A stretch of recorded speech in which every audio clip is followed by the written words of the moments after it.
Hey y'all, this is Chris Johnson at Living Waters Fly Fishing. Today we are going to be talking about how to get the most out of Texas wintertime fly fishing. So I don't know if you've noticed, our winters really aren't that bad around here. If you're in the rest of the country north of here, it's cold. And I know it's about to get cold these next couple of days if you've looked at the forecast, but that's short-lived. We have a lot of 50 and 60 degree days throughout the winter where those are our highs, a lot of good sunshine, and it's really not that bad. So we're going to talk about how to capitalize on the best days and then how to really grind it out on the hard ones. And the simple answer is if it's icing or snowing, just go to the Guadalupe, you'll be fine. If it's anything other than that, you can pretty much just go anywhere you want as long as you have the right techniques. So today we're going to go through lines, we're going to talk about how to read the weather, how to read the water, we're going to go through leaders, we're going to go through techniques, flies, all of it, you name it, we're going to cover it. But just thank you for watching online and for following along with what we're doing here at the shop. As always, if there's anything we can do to help, just give us a call, shoot us an email, reach out to us on social media. We are happy to help however we can. We want you to get the most out of your time on the water. So to start this all off, I have an array of stuff here in front of me that we're going to show today. And some of it I'll hold up in front of the camera here, and then others, the little bitty stuff like tiny flies and whatnot, we'll be showing on another camera so you can see that a little bit more closely. To start off, fly rods, reels, all that sort of stuff, use what you got.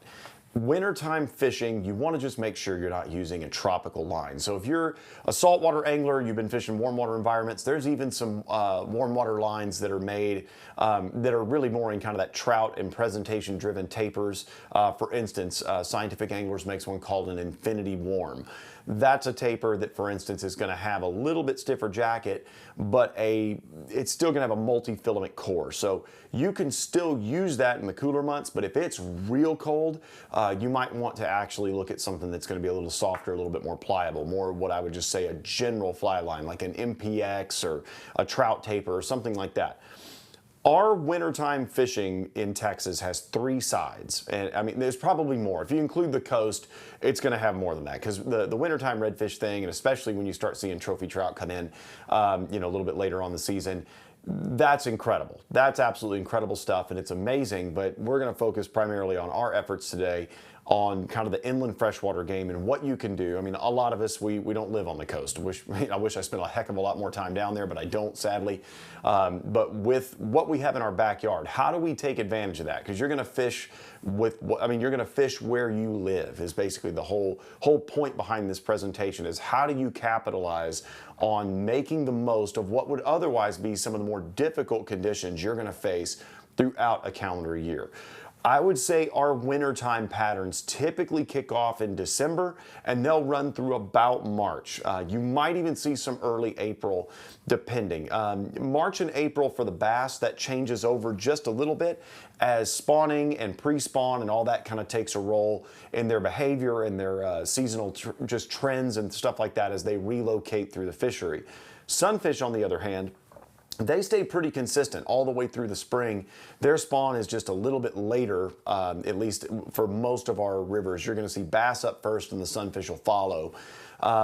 The thing that I look at is we mentioned that we have three sides. You've got the trout game in the winter, you've got the sunfish game, and you also have the bass. So those are the three things that I think we really have in Texas. And I'm not talking about largemouth that are spawning today, or the Guadalupes that come up to spawn. I'm not going to talk about white bass runs or anything like that, even though that happens in March. Those are driven by different tendencies and behavioral traits. That's the need to reproduce, and so we're not really focusing on any sort of behavior that's going to be oriented around that. I'm looking at wintertime, kind of the doldrums, if you will. It's just that place where the metabolic rate on these fish is slowed. They're not feeding as often. They're very, very, I would say, pointed in how they do so. They're very intentional about it. And when they do so, sometimes it can be ravenously, and you need to be there when that happens. So I want to talk about how to make that, really come together for you as a fly angler. So first off, fly rod wise, use a line that doesn't have a tropical type core. So if you're bass fishing and you're using a 6, a 7, or an 8 weight, now's a good time to strip your saltwater lines off and put something on that's going to have a multi-filament core that is going to be a little bit more flexible in our cooler temperatures. So otherwise you're going to cast a slinky, and that is truly miserable. I'm not an advocate for that at all. On a side note, by the time this comes out, we're just a couple of weeks away from the new Texas taper fly line that I've designed with Scientific Anglers. It will be released here very, very shortly. And I know we're going to have some big news coming up about that. But that is a line that is literally an all seasons line for Texas that's basically made for basically our saltwater fisheries and our inland fisheries. You can use it anywhere. So hot, medium, cold, you can do any of it. And that is a perfect line for what we're talking about today, where you just don't want to switch back and forth. So that'll be coming out really soon. Kind of keep your ear to the ground for that. If you're watching this, you know, I know if we keep this up online, if you're watching this quite a bit later, then that line may already be available to you, but it will be available exclusively through Living Waters Fly Fishing. So it's a line made by me for Texas, thanks to Scientific Anglers for making that happen. So very, very excited about that partnership and looking forward to having that in our store very shortly. Strip the tropical lines off. Now's not the time. We have 100-degree weather. We need those for that. We don't need them for now. I use on our creeks, I don't really use anything above a 6 weight. If I'm targeting bass, I really kind of downsize a little bit, go a little bit more finesse oriented. If you're on lakes, 7s and 8s can be handy in heavy cover. But for what we do in our creeks and rivers, a 5 and a 6 is kind of the top end. You don't need much more than that. So I would say 4, 5, 6 for the bass game, and 2, 3, 4 for your sunfish game. The 4 is kind of the overlap there. That I can use a 3 on smaller creek bass, but if I'm going to be on the Llano or something like that, dredging a little bit more, want a little bit more backbone, because there's a really good chance I could come up with one of my largest fish of the year. The thing about winter is a lot of people shy off from fishing it because it's exactly that. It's cold and the fish aren't, you know, jumping all over a popper like they do the rest of the year. I think that really does open the door, though, for those that want to really truly seek larger fish that are intentional about how they feed, and it allows you, you know where they're going to be. You can knock on their door, put the fly in front of them, you just have to move it slower to get a response.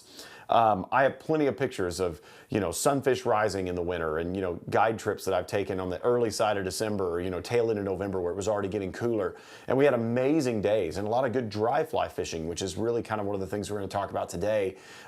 Is the sunfish game is really driven by insects. And that's pretty special, because that can be some of our best dry fly fishing of the year. It is truly like fishing a western trout stream, except we're just not fishing for trout. It's the exact same. And I mean, and there's not snow on the ground typically, so there's also that. So if you're looking for a mountain experience in the hill country, you're going to get hills. That's about it. But nonetheless, we do have an amazing fishery here for sunfish all winter long. The bass game is low, slow, and deliberate. That's something that I think a lot of people hate when fly fishing. I've heard this said from multiple people. I know I didn't originally coin the phrase, but I would truly say that I think the #1 error for most fly anglers on catching larger fish more consistently is that they fish too fast, especially as it concerns bass. If you look at, you know, tournament bass fishing and fishing on lakes or even larger rivers, things of that sort, when those anglers are fishing, you're using plastic worms, bouncing stuff across the bottom, jigs, being very deliberate, even jigging spoons or something like that. If you're working suspended fish, you're holding things in place and bouncing them up and down in front of a fish. You know, there's a lot of methods that aren't just the chuck and wind method of conventional fishing. Yet in fly fishing, we think when a fly hits the water, we immediately have to strip it in and do. We've got to learn to slow down. And I found that some of my largest fish, some of my best catches, not just in the winter, but throughout the year, are from that exact form of retrieve, of where I'm very deliberate, I'm very slow, I'm trying to stay in touch with the fly, I'm not just trying to cover water. Now, is there a place for that? Absolutely. But in the cooler months, some of that takes a back seat because that behavior isn't really dominant in the fishery. You're finding fish that their metabolic rates have slowed. They're cold-blooded animals. It's cold outside, they're cold too. And so that's one of those things when they feed, it's going to be, you know, very deliberate. It's also going to be very much relegated to certain time windows where the weather's right, things are good. If they feel that weather changing, it starts to warm up, they want to be a part of that. So just keep that in mind. So rod weights we've covered, 2, 3, 4 for your sunfish, 4, 5, 6 for your bass for most of your hill country scene. And obviously if you're doing the Guadalupe thing, you know, a good 4 or 5 is plenty. But we're going to focus more on the warm water techniques today. We've covered plenty of trout thus far. If you got more questions about that, we can answer it. But the main thing is covering warm water. So let's talk lines. I think a lot of people get confused about this. Floating lines are great if you're in shallow water and you're using weighted flies. However, if you do want to keep a fly down in the water column or get it there more quickly, we're gonna have to do the 1, 2, 3 and count for like 20 seconds to let that fly get to where it needs to be, then I would highly advocate using sinking lines. And I love sinking lines. I know a lot of people don't, but I'm a huge, huge fan of using sinking lines when I fish. There's a variety of those. I'm a scientific angler guy through and through, so you're not going to hear me talk about anything but that today. So I've got some pretty fierce brand loyalty to, in my mind, the brand that hung the moon for fly lines. I know I've mentioned this on video before, but Joe Robinson, when he was alive, he mentioned that most fly anglers would rather eat dirt than cast a sinking line. And old sinking lines were that way. They were terrible. They were not great. But modern sinking lines are actually very pleasurable to cast. They're pretty enjoyable to use. And it kind of, I guess it just, used to, they just really sucked. It was just really one of those things where using them was painful. You never really felt like you were in touch with the fly. You'd catch fish, but sometimes I felt like it was in spite of myself. Man, the new stuff that's out now, I mean, I love this stuff. If you turn these boxes over, which by the way, if you don't read the back of your fly line box, you really should. A lot of these stats are mentioned on Scientific Angler's website. So if you want to go look around, we carry, everything you're going to need for this in the hill country. But if you want to learn, kind of research before you buy, you can go on their website. All this information is on there. And so it's very, very easy to go look at this at a glance, make a very informed decision, and then come and ask our opinion about it. And we'll tell you, we'll shoot you straight. We'll let you know, yeah, I'd use that for this, or maybe you ought to look over here at this line. There's several ways of looking at this depending on what you're doing and where you're going and what fish you're fishing for. So first off, if you turn these boxes over, a lot of them are based on the popular MPX taper, which a lot of us own that. I love that line. I've got that on multiple rods in my arsenal. And the MPX taper is just a joy to cast, very easy to use. It's an updated version of Scientific Angler's old GPX taper. Where you're looking at, this is a clear camo, and I think I've also got, and this is just an intermediate line, and I've also got a seamless density over here. Both of these are based on the MPX taper. So how cool is that? You've got a line that's going to perform very similarly in the way that it casts and feels to what you're used to when you're throwing your floating line. So just as a side note. So let's talk about each of these. I've got a sink tip, a full sink, and an intermediate. Intermediate lines. This is a clear camo. I'm going to pop this out of the box, throw this over here. Y'all should be able to see this here. Y'all can see the color on that fly line. And I'll see if I can get that a little bit better in focus for you guys. But that color right there, that's this clear camo fly line. This stuff sinks. It's a little over an inch a second. It's like an inch and a half a second, something like that. So between an inch or two a second is what you're looking at on a full intermediate. But this clear camo, it's really designed to be a still water line, is really what it's for more trout applications. However, it is deadly in our winter season for swinging soft hackles and for, it takes shallow water on the Sand Gable or Brushy Creek where you just don't need a real fast sinking line. This line does a spectacular job, and you can see that color really blends in with the environment. They don't get spooked by the line. It also allows you to fish a lot shorter leader to where you're able to stay in touch with your fly a lot better. And just so you can see the actual box, this is a 5-weight here. And let me see if I can get all this squared away here, y'all. I'm working blind on that. There we go. But that's everything there. You're going to see that, this is going to be an intermediate line through and through. But that camo, that clear camo in a still water line is absolutely deadly in our fisheries all over, whether you're swinging soft hackles, working streamers that aren't incredibly deep.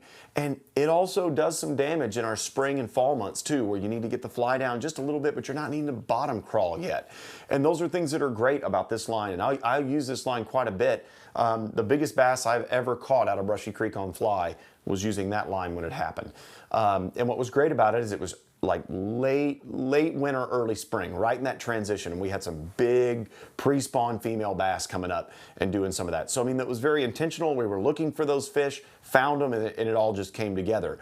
But the thing that's really cool about this line is they make it all the way down to a 4-weight. And that's very, very special to have a, full intermediate in a 4 that I can use for sunfish to swing soft hackles. I can crawl a streamer across the bottom if I want to in shallow water, or I can keep a fly a little deeper in the water column if I've got active fish that are actively pursuing fish that are, or bait fish that are actually fleeing away from them in the water column. So just something to mention there, that clear camo, it's a very overlooked line in my opinion, just because I think it has so much still water presence in the trout arena. However, it is deadly absolutely deadly in the hill country in our winter months. So if you're looking at that, that comes in all the popular weights, but you can get it all the way down to a 4. Obviously 5 weight you can get, but it's based on that MPX taper, a fantastic line for anything you're going to be doing in the winter season. A lot of what we do if we're fishing dry flies and things like that, obviously we're going to focus on more presentation oriented tapers like the trout taper, MPX, anything like that. We're going to focus more of our efforts there if we're dry fly fishing, doing a dry dropper thing, which we'll talk about. But if you're crawling streamers, swimming bait fish, bouncing around crawfish, or trying to get deep in the bottoms of pools, that's where a sinking line comes in handy. I'm not going to bust these out of the box because, you know, they're pretty much standard fly line colors. But you've got the Trout Express is a really great sink tip that it depends on the weight of the line, but typically it's anywhere from 13 to 18 feet depending on what weight line you're using here. But 13 to 18 feet of this thing sinks really fast on the end of it. So like they make this all the way down in a 4 weight. It says 13.5 feet of this thing will sink. And it's going to sink at it's a type 5, so it's 5 inches a second. This thing gets down. So if you need to plunge a fly really quickly, but you're wade fishing and you don't really want all that sinking line tangled up around your feet, this thing's an easy one to cast, a lot of fun to fish, pretty easy to stay in touch with the fly as well. So kind of a newer addition on the SA sonar front, a great line for our habitats around here for bass, works great for trout as well in the Guadalupe. Seamless density. Bar none, favorite full sink line I've ever fished in my life. It is presentation oriented. You can actually place a fly up against the bank as opposed to kind of a chuck and duck, shooting head type line. These are great. They come in different sink rates. You can get a 1.3, you can get a 3.5. I think in the big stuff you can get a 5.7 if I remember correctly. These are great. And what they do, the seamless density is made where ordinary sinking lines used to sink and kind of have a belly or a swag in the middle of the line where it kind of sank like this, where the fly trailed the sinking line as it went down. That cost you bites, it cost you sensitivity, all of that. The seamless density is meant to where it sinks like this, and literally you're from the angler to the fly is a perfectly straight line as the line descends. And so when you're looking at that, that just absolutely translates into you being able to feel structure, you being able to feel fish, you being in touch with bites, especially in the winter where they can be softer. And so just having a good sinking line where the time of translation from bite point to your finger, where you need to set the hook, where you've got that line under your finger when you're stripping or presenting, that time being lessened means more fish in the net. And so the seamless density does that for me. I'm a huge fan of that line. I have caught some amazing fish on that, trout, bass, all of it, you name it, over the years. It is just a marvelous, marvelous line for what we do here, and it does come all the way down to a 4 weight as well. No, we're not talking about this today. #1 white bass line I've ever fished for a sinking line. Just performs flawlessly, absolutely love it. So just be aware of that. It is an incredible line for that sort of stuff. Floating lines. We mentioned if we're doing the dry fly thing, presentation focus. Trout tapers, MPXs, infinity tapers, nothing that's too terribly bulky unless if it is a bulky line, it just needs, like for instance, if it's got a heavier front head or it's a short taper, make sure it was designed for such. For instance, I mean, a perfect example, I know we mentioned it earlier, but the Texas taper. The first portion of that line is really presentation oriented, and once you start getting into the head, it's got a little bit more leverage. But if you're fishing indicators or teams of flies, dry droppers, bass bugs, streamers, anything like that, it has the authority to deliver those at a longer distance if you need it. And it doesn't really slap hard. It's not the most delicate line in the world. It's not going to be your true to grain weight trout taper that's just pillow soft. But for what we do around here, where we're trying to drive stuff through wind or driving weighted flies, or even fishing, teams of flies, whether it be dropper rigs, dry droppers, anything like that, it's splendid. But the taper, it's very, very soft as it graduates up. It really doesn't swell immediately as you enter the front of the head. The reason for that is most of our dry fly fishing in the creeks and stuff is fairly short. And so I don't need to be, hucking long casts to this stuff. It's pretty short. It's a close range game. And if I've got a 9-foot leader on there, I only need, maybe, I'm probably going to have another 10 to 15 feet of fly line, maybe 20 feet of fly line in play to make a 30-foot shot. And that's it. And that line stays very delicate, in that in that range. And that's really what it was built for, that it's really good at presentation in close, but when you need to really lean on it to get something out, you can do so. There's several lines out there that are kind of designed with that point in mind, but the Texas Taper kind of took that to another level, and the fact that the end of it is actually textured, so it actually rides a little higher and picks up off the water very, very softly. Smooth line with a textured tip. Very, very cool design, so really, really excited to get this in y'all's hands. I think you're gonna love it. But for floating lines, you know, just use something with dry fly in mind, or if you're not doing the dry fly game and you're fishing really shallow with streamers to crawl across the bottom, make sure your line has the power enough to leverage that over when you need it. And that's what's really important. So that kind of will conclude the fly line portion of the talk. Leaders are pretty simple. If you're fishing dry flies, it's the same stuff you would fish all the time. It's a 7.5 to 9 foot leader and a 4 or a 5X, you know, standard stuff like in the trout world. That's all you're gonna be doing for sunfish. I typically fish a 5X and a 7.5, and I'll run a little bit longer fluorocarbon tippet. That's it. And I'm using nylon leaders for that almost exclusively when I'm doing that dry dropper. However, there are some exceptions to the rule. I'll throw these over there to show you. Fluorocarbon leaders, they have their place. And if you'll notice, I've got one in a 9 foot 5X, and I've got another one that's a 9 foot 10 pound. Both of these have their role, and I want to mention these specifically. So in the 5X, I'm using that for swinging soft hackles, or basically treating it as a very, very light sinking tip, essentially, for my streamers, where I can, fluorocarbon sinks, but slightly. If you need to get a fly a little bit deeper in the water column, but don't want to dredge, and you're doing it with a floating line, especially if you're fishing in very shallow water, this is great. This is exactly what you're looking for, is that kind of stuff right there, where you've got a 4X or a 5X leader that allows those emerger patterns to get a little bit deeper in the water column. Or you can take lightweight streamers, you know, like a Brushy Creek streamer, you know, any sort of like bugger or anything like that. Get those a little bit deeper without having to actually commit to a sinking line. So if you don't want to go the sinking line route, these guys can be absolutely invaluable to get your fly down a little bit deeper without having to fully change equipment or re-spool a reel or keep the spare spool on you, whatever you choose to do. Now, if you're going the bass route, you know, and you don't want to tie your own, you can use a full-on tapered fluorocarbon leader. These are great when you are using a floating line because they're long. They're 9 feet long. That's what they're made for, is to get that down and to get it into play quickly. However, when I am streamer fishing for bass, I actually hand tie all my own leaders and I make them short. There's a reason for that. The reason I make them short is because I want them to be very close to the sinking line themselves. I typically don't fish a leader on a sinking line for bass that's any longer than 6 feet. And the reason for that is if my sinking line is sinking at this rate, my fly has to trail it, because sometimes I'll fish a near weightless or lightly weighted fly. It may not sink at the same rate as the line. However, if I keep that leader short, there's going to be a lot less variance for this. If I have a lightly weighted fly on a 9 foot nylon leader, my fly may be way up here and my line may be way down here. I want that to be much closer together. So keep in mind, a shorter leader is going to make that happen. Hand tying that really does play a role. You can taper them yourselves. I normally run like a 16-12-10 or a 20-16-12. Whatever I'm doing, it's all in pound test. In the butt section, I try to keep them a little thinner just so they do sink pretty fast. But that's the whole deal. I know some people that just fish straight 16 right off the end of it.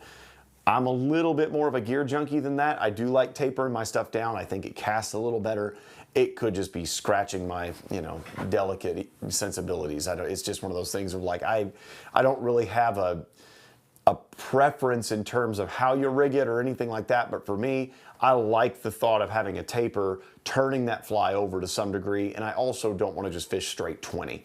I like tapering it down to thinner diameters where that fly does impart a little bit more motion at the end of that. So, you know, like I said, it could just be my personal preference and just kind of scratching that itch, but for me, I really do recommend tapering those down, kind of crafting that. The other thing is, if you get hung up, you're not busting all that material off, you're breaking it at that last knot, which is really helpful because oftentimes that just means you need to rig the last section of that leader, which normally is only about 18 inches to 2 feet tops. So just be aware of that. That's something that I would look at when hand tying or personally making your leaders for that. So long leaders, floating line, short leader sinking line. If you're doing the dry fly game, just use nylon. So fluorocarbon on all sinking lines for me forever. I really, really like that.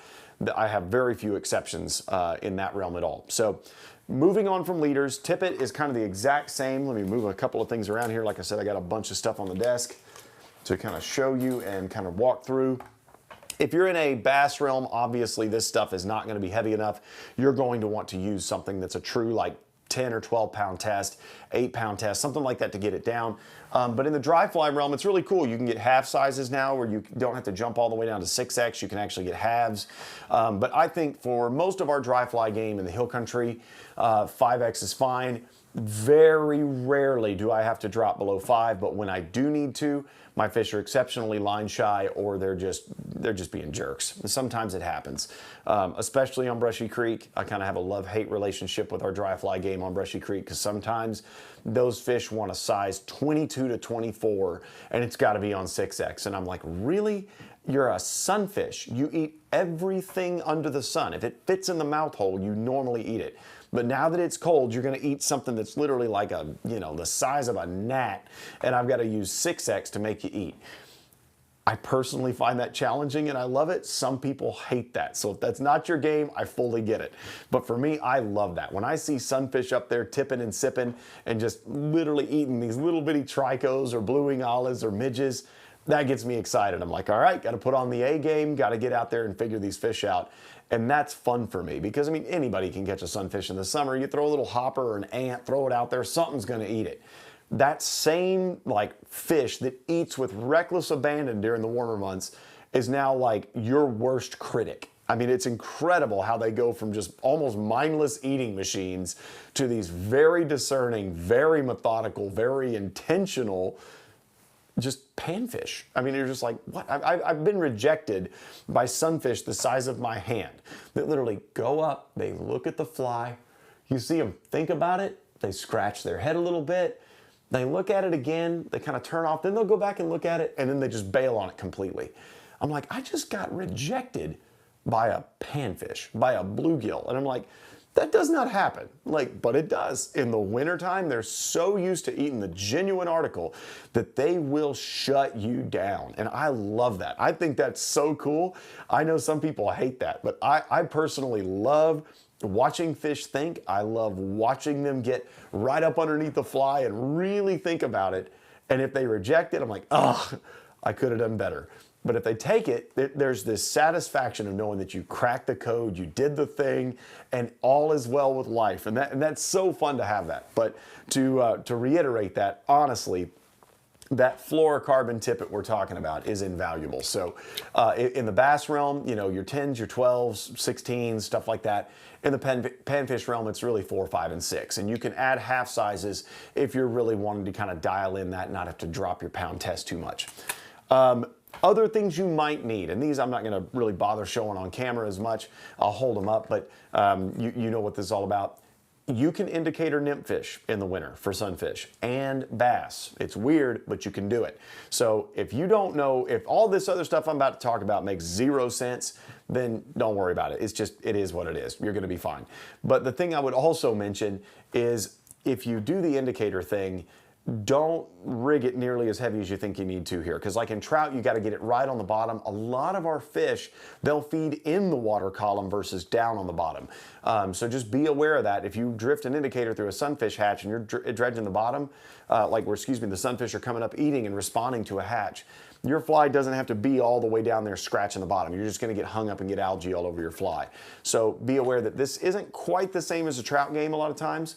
But indicators can be helpful if you're having a hard time detecting bites. Everybody hates them, but split shot can catch you fish. The difference between a good trout angler and an okay trout angler is about 2 split shot in terms of nymph fishing. So just be aware that this literally can change your game. In a warm water arena, sometimes if you're not using a sinking line, you don't feel like re-rigging fluorocarbon and doing all that, pinch one of these things on, you're going to be okay. So it's good to keep them in the bag. I don't reach for them much, but when I need them, I really, really need them. So keeping some small split shot in the winter season, very, very helpful.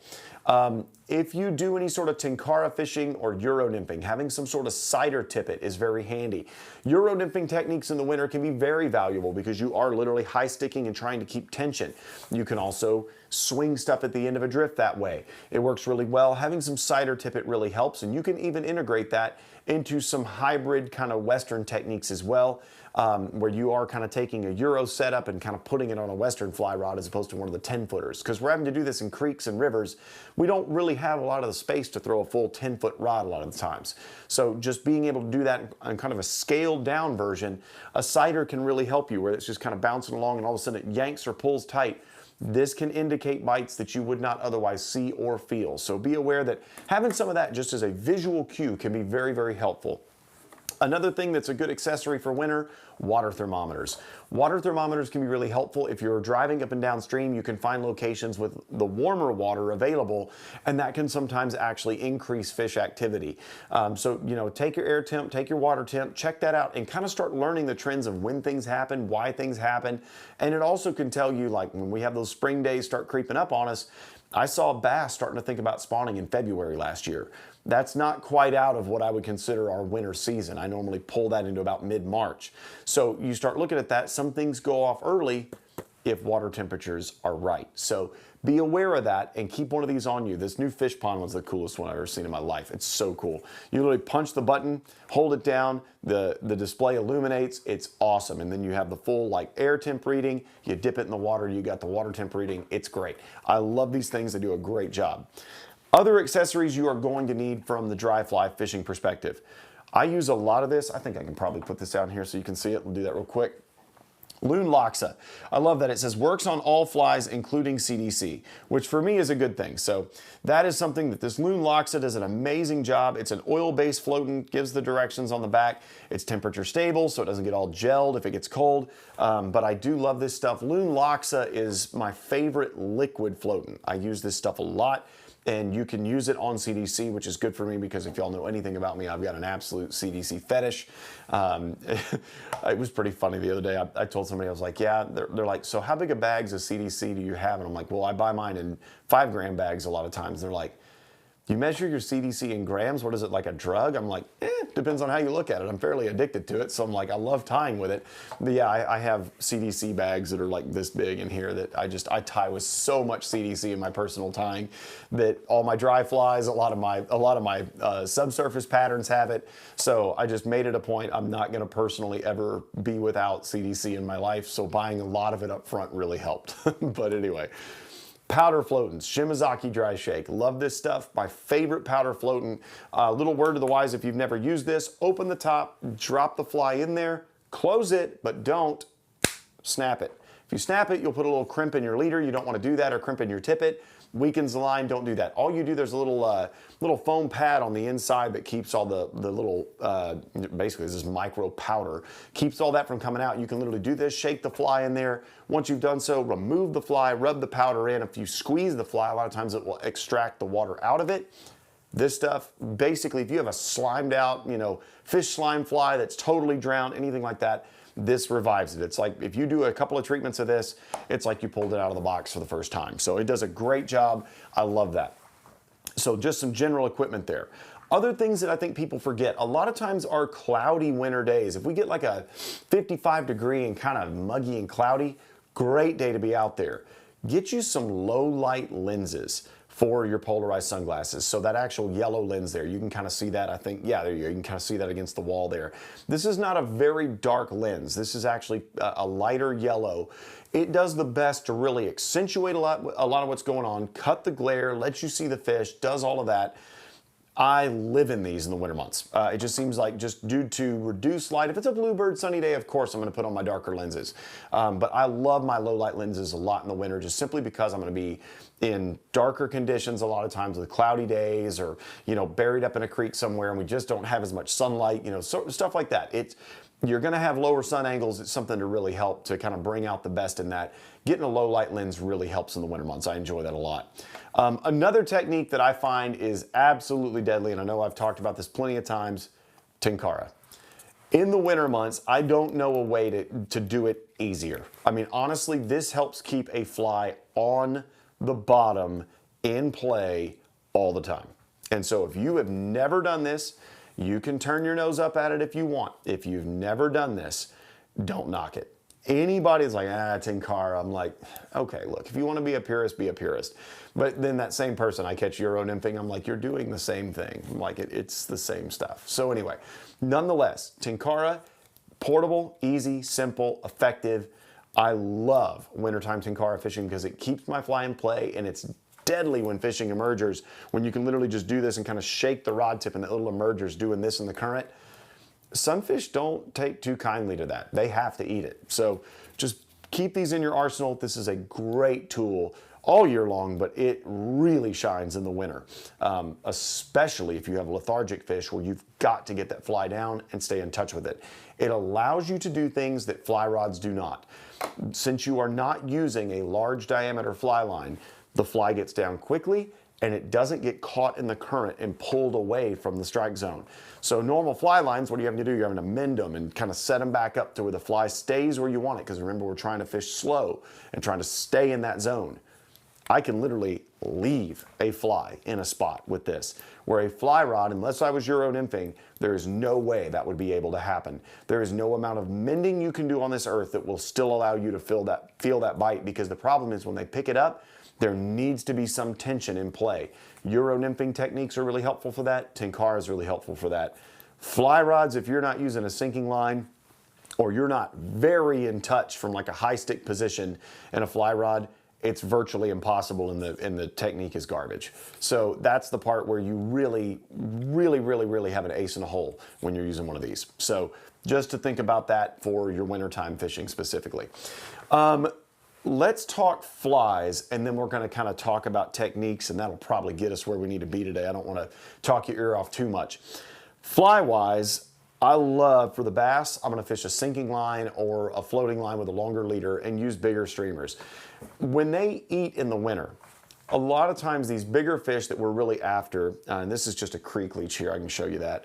Creek leech is just a great pattern. You know, it's got the weighted dumbbell eyes, has all the marabou for motion, all the rubber legs and stuff like that. So just a great fly. But stuff like this, I'm going to use a lot of it. I use the creek leech a lot. I use, for bigger bass, a lot of times I'll use my chuck wagon, another very heavily weighted fly. Basically works a lot like a bass jig.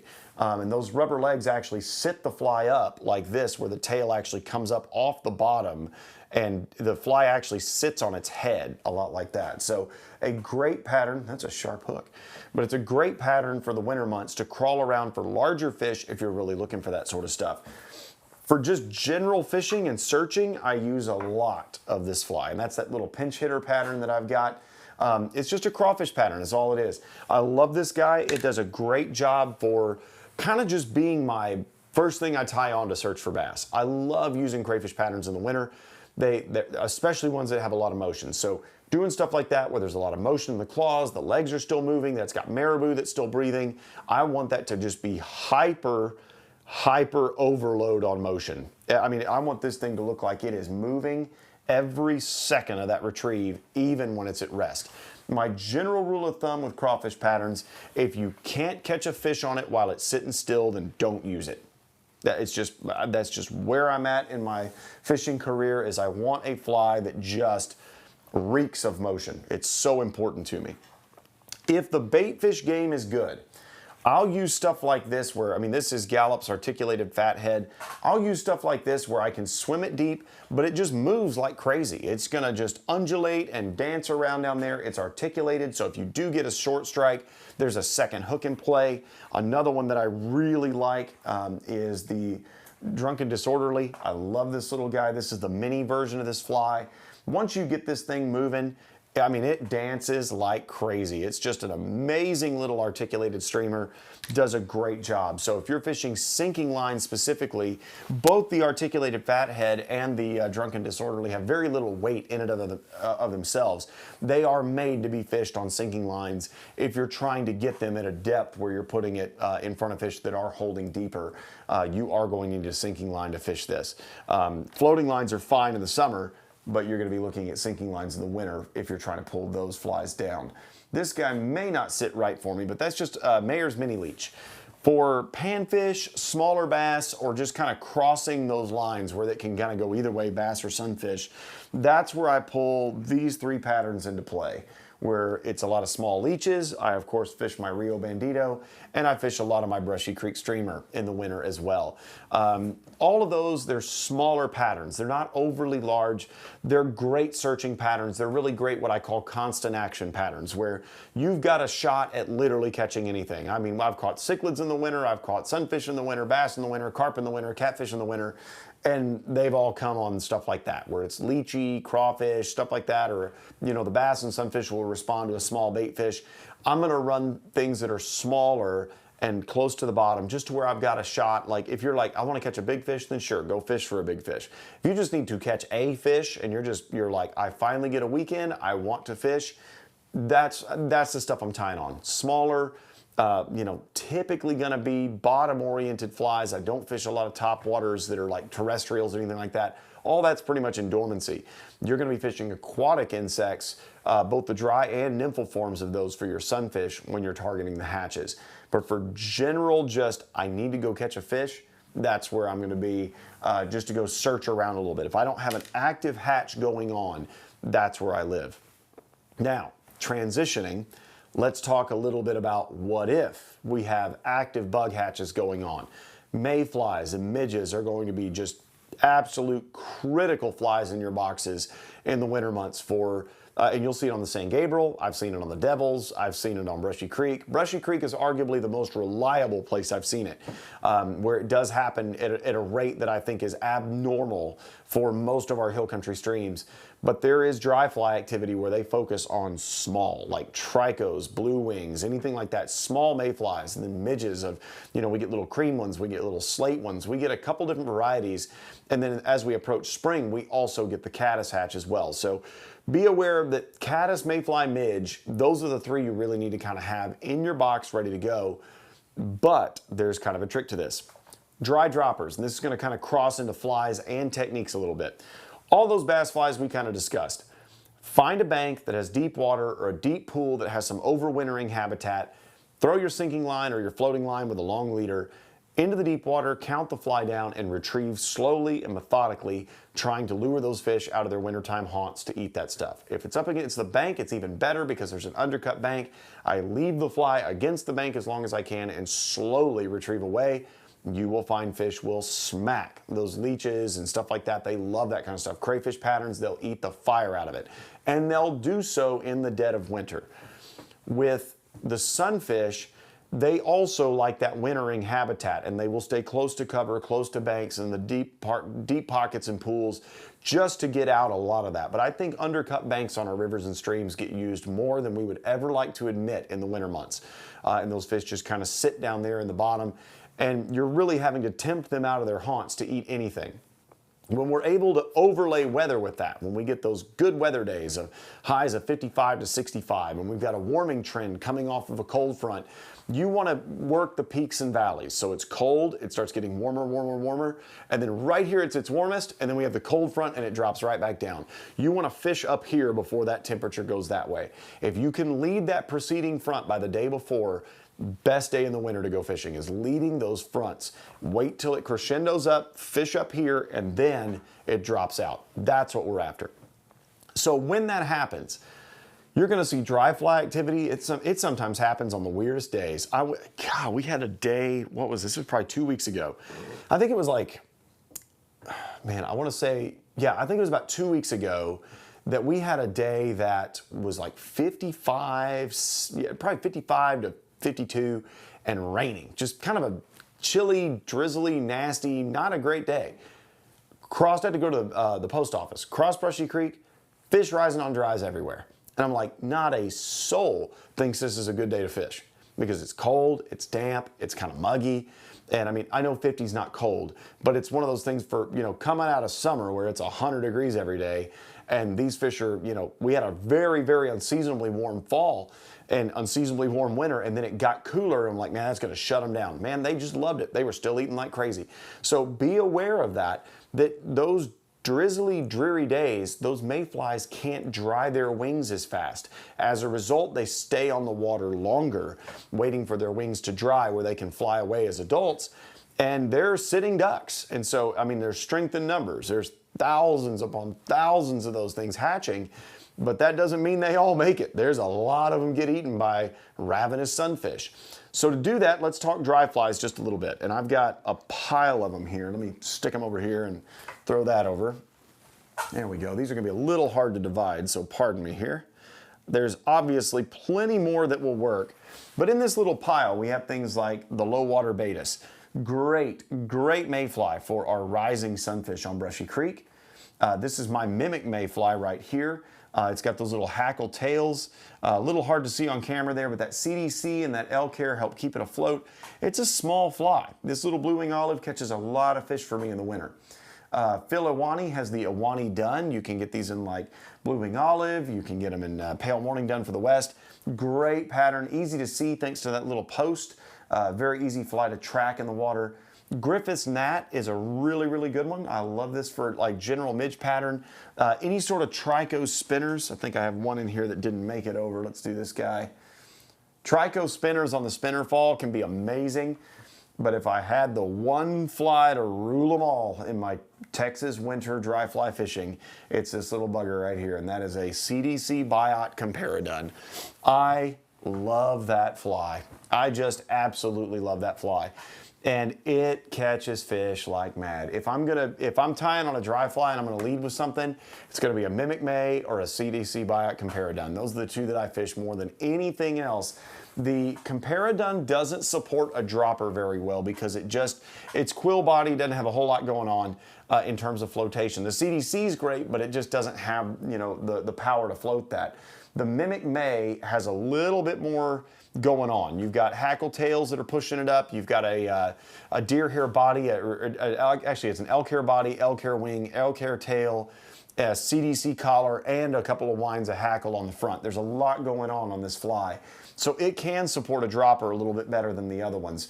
So just be aware if you're fishing small and you need something that will support a dropper, that mimic may does a good job. Everything else I'll typically fish an unweighted dropper or something very small, and it can still support those. So that's kind of your dry fly realm. From there we kind of go to the nymph side. So this is also a fairly lengthy list. Pardon me while I dig these flies out here. There's more coming, but that'll give you a little look at some of what I'm using throughout the winter months. And yes, they are tiny if you didn't notice. There's not really any big flies in this thing. Goodness, those are making friends. There we go. I love that guy right there. This one's really good. I got even more coming. Hang on, there's more. But wait, there's more. And I think we got one more in here. So this is just a little smattering of stuff that I like using in the winter months. I have I'm sure I've got a bodkin or something around here I can point with. So stuff like this little guy right here. This is a bars emerger. That one right there is just absolutely amazing for fishing as a dropper. It doesn't sink overly fast, but it's a great fly to fish underneath a lightly, kind of a lightly hackled or, not a super high floating dry fly. Things that are going to be a little heavier, like a jigged pheasant tail, you can actually swim this and strip it in through, fish that are eating emergers, and it does an amazing job. This one right here, though, if there's one fly that I keep in my box, that one right there. That is a CDC Biot Emerger. That's just it's really cool because I can CDC powder that wing and fish it as an emerging dry fly where it will actually float, or I can drown the sucker and actually get it down in the water column a little bit, and they love it. But that little fly right there, I don't go anywhere on Brushy Creek in the winter without that in my box. 2-bit hookers, Charlie Craven's pattern, great one if you need to get down quickly and you have fish that are actually feeding in a little bit of current. CDC pheasant tail, love them. Mercury pheasant tail, one of Dorsey's patterns.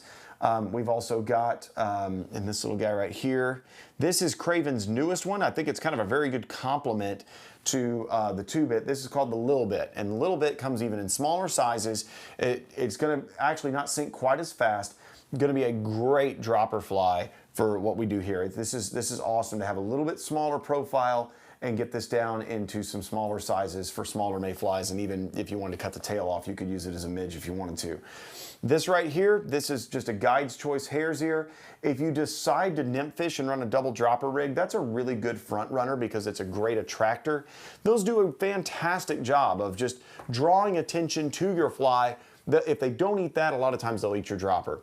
My general rig though, I'll fish a small mayfly with a mayfly emerger behind it when I see actively rising fish. So let's talk about that just a little bit.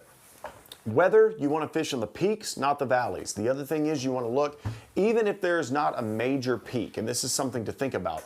If there's not a major peak where you see the weather, the highs and lows, they're kind of more like this and less like the, sine wave of up and down. If you get a 55-degree day, but it only goes down to a 45-degree low, that's going to look like this on a daily temperature scale. It's going to be more of a ripple, less of a wave. That's what we're after. If you can see that where those warming trends, maybe it doesn't hit a 65 high, but we've had a week of 55-degree days, and that's warming things up. That's going to help. And so keep that in mind when you're fishing, little trends and stuff like that where it barely warms up, but it doesn't really cool down. That's a great thing. That's going to make dry fly fishing very, very consistent versus the massive highs and plummeting lows. I think our wind chill is 12 on Monday.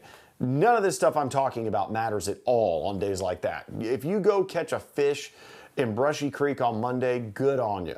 But go find a fire somewhere. It's gonna get better a couple days later. If you can pick your fishing days, do it. If Monday's all you got, then great, go. But man, I tell you what, it's gonna be cold. I would be going down south and fishing for some trout on the Guadalupe River because they don't give a rip if it's cold. Our sunfish and bass, that kind of weather right there puts them into the hardest amount of lockjaw you will ever see. So just be aware that those are days you just kind of write those off. You're looking for trends that show that warmth. So when we see that dry fly hatches, how do you know if there's one going on? I know that sounds silly, but drive across the river. If you don't see bugs in the air, the very first thing you do is glue your eyes to the water. Once you do so, you'll see dimples, like little bulges. And that's where these fish are coming up and eating emergers. They're not eating the adults yet. So if there's not bugs in the air, the chances are they haven't hatched. But you may have emerging insects floating down the river. That's where that CDC biot emerger is. It's such a great fly. I love that fly. I wish I would have thought of that fly. That's a really good one. Anyway, nonetheless, that fly just does an amazing job at imitating a mayfly that's coming out of its shuck, especially like the blue wing olives that we get on Brushy Creek.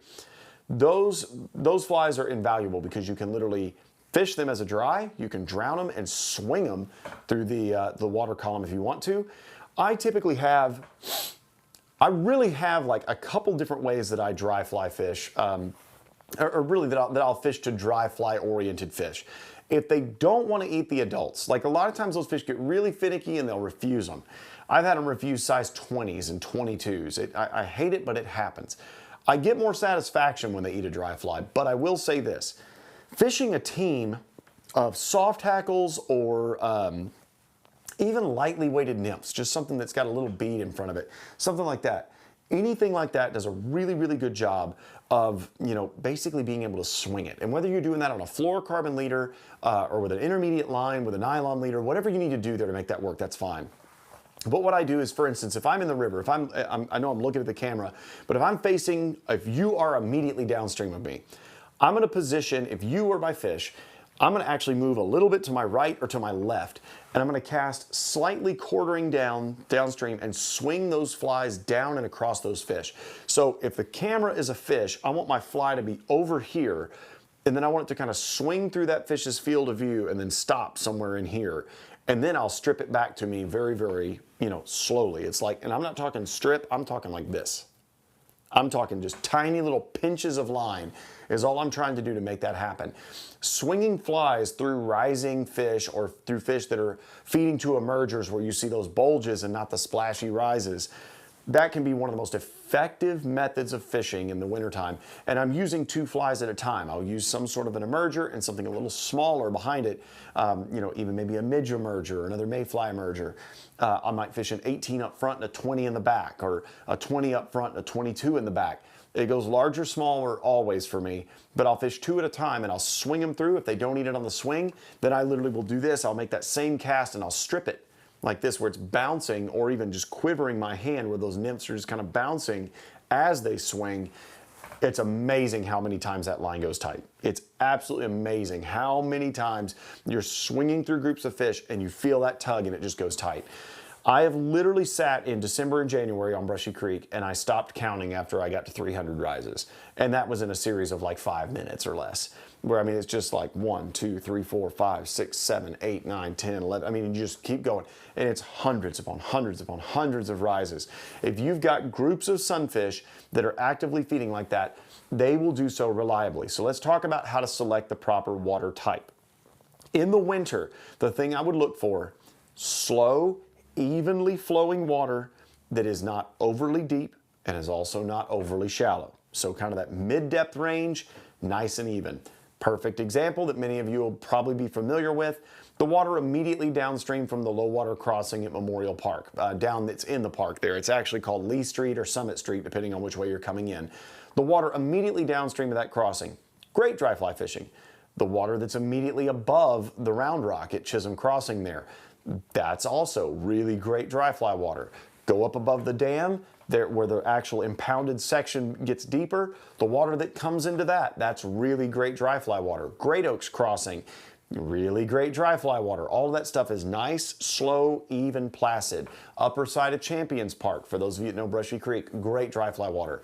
The same can be said of some of the water up around the walk bridge there at San Gabriel Park. Same can be said of the water below the dam at San Gabriel Park. It's that kind of mid-depth, evenly flowing. That's the kind of water you're looking for. And those are just a couple local examples that we have here. There's water on Salado Creek and the San Marcos and everything that would meet these requirements that still would be really good. All of that stuff, I mean, even that stuff in downtown San Marcos there that flows through campus, some of that water can be really, really great for this kind of stuff because they do have reliable insect hatches. It's spring-fed water.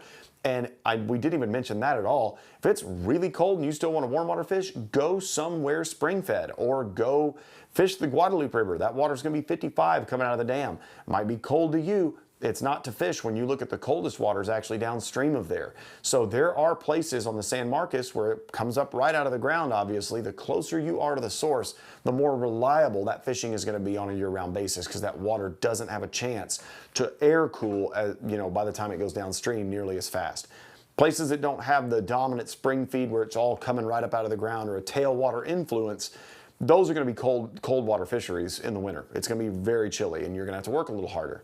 But there's a lot of local examples for that type of fishing where you see groups of fish, and I'm not kidding when I say schools of 70, 80 to 100 sunfish ganged up in an area, tipping and sipping on mayflies and midges. That's what you're after. Look for that stuff. I can do it. I mean, it really gets thick in February and March, all the way into April. But December and January can also be amazing just depending on the weather. So I've seen it I saw it all December last month. We're in January now. I saw it all December. We're gonna have a cold snap. When it warms back up a little bit, we'll see it again. Our insects are gonna hatch, and instead of you thinking about, well, it's cold, the fish probably aren't biting, the insects are still hatching. If the insects are hatching, the fish are biting. Just be aware of that. In the bass realm, it is literally a game of working close to cover, in deeper water. Vertical structure is really helpful. In the Llano, you're trying to find deep, long, slow pools, dredging some of that stuff, working close to deep undercut banks. San Marcos, similar stuff. Brushy Creek, similar stuff. A lot of these techniques translate across fisheries, but it's methodical, very deep presentations that are slow and feeling it through. If you're in a rush or you're in a hurry, you're going to suffer a little bit on the wintertime fishing game. You need to keep the fly down and in play. And honestly, they're opportunistic. If it looks good, it's in their way, and they want to eat it, and it looks like caloric gain, so to speak. It's not, if big bass, they want to have a big meal. So they've got something that looks right and it just seems right and they are right in the right spot. They're going to just eat it out of almost impulse. And it may not be this crazy aggressive strike. They might just go suck it up and all of a sudden your line just kind of feels a little weird. Hook sets are free. Please make a lot of them. So today we've talked about how to find the right kind of water. We've talked about different fishing destinations. We've talked about how to read the weather. We've talked about what to avoid. We've talked about flies. We talked about lines. We talked about leaders. We talked about accessories. We talked about a lot. So with that, I'm sure I'm leaving something out. But the number one thing that I stress to everybody watching, Take advantage of your winter months because it can provide some of the best emerger and dry fly fishing of the year. In my opinion, it is the best. Late winter to early spring is the best it gets for a lot of our hill country fisheries when it comes to dry fly and emerger style fishing. It also can yield some of your largest bass of the year because you are taking the time to get in their faces and do the right thing.